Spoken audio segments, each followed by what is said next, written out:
loosely prearranged destiny. And what's incredible is how far afield you can go from it and still find your way back. Just incredible. Our culture never encourages taking a break, never encourages saying, don't chase that thing because you've got it in your hands. And I love the idea that if you're good at what you do, then it's not about time. It's about, it doesn't matter when you decide to pick up the mantle again. It's just about, but it's scary, isn't it? Could you imagine? Like if they just say, hey, Joe, just don't do the show for 4 years and then come back and do it again. You'd be like, it's a lifetime. Who knows what's going to happen? First of all, it's 2020, and I'm not an OCD guy, but I keep thinking, see clearly. See clearly, even if your vision is going. And it's difficult because I feel like we all just get buffeted by feelings and ego or fears or little, chips of resentments or intuitions that are tied to something maybe higher but you think is out of your reach or whatever. So it was a perfect time, and I got to go have dinner with a bunch of the Marvel folks last night and kind of have just a little bit of extra closure because the movie came out and it was bananas, and the directors were sending me pictures of like people flipping out in theaters when Tony snaps, and I was like, whoa, this is kind of like a really big cultural thing. But then like Victoria Alonso, who's the head of VFX for all these movies, a literal super genius, or Kevin Feige or Favreau or Scarlett, or some people that I've just been there with it for a long time. We were there experiencing it all when it came out, and then we'd see each other on a red carpet and it's not intimate, and then we kind of hadn't really had a chance just to do nothing, just hang out and have some crudité and kind of talk shit. I would imagine it would be kind of annoying, even though you were brilliant at Iron Man, to stay Iron Man.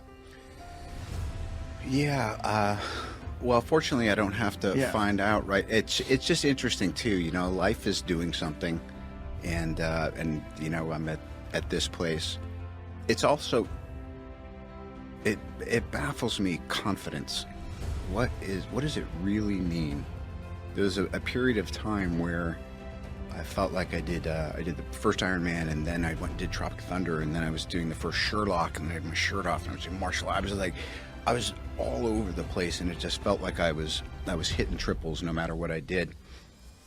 And then people are like, are you really as confident as you seem? And I was like, I guess right now I am, yeah. And I think this reminds me, we were just talking about the McGregor cowboy fight coming up. It's like, You gonna go to that?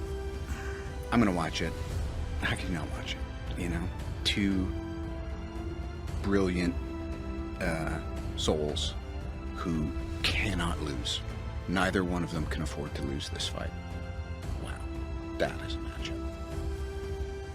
So confidence, there's been times when I've felt I'm in possession of it, and then you want to let go a little bit because it's only ever the moment and life guiding you. The wind is so at your back that you're like, wow, are you just jumping over the waves and all that by yourself? And you're like, you bet I am.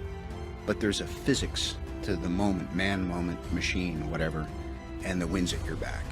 And then the wind does what the fucking wind does, and it changes. And if you're left there thinking, so I think it's great to be in full possession of what you would call supreme confidence, and then see what happens if you don't hold on to it so hard, because it's great, but it is a bit of an illusion, because like everything else, it's always changing. And every day the reset button, the space bar, gets pressed, and it's like, now what? Your action is you're trying to go to work, but you're getting distracted by this addiction you have to trying to get laid. So your action is you're trying to get to work. Always know what your action is, because then when you come in the morning confident, or when you come in the morning and you can't hit your ass with both hands, you know what to do. So to me, one of the great lessons I learned was, just boil down what it is you're doing, whether there's a camera around or just what am I doing today. Today I'm showing up and I'm trying to be honest and also to listen and learn. But really, my action today is I'm beginning a process of promotion. It's just that thing of no matter what you think, the tides are changing quickly, and Yeah. and you just got to keep working.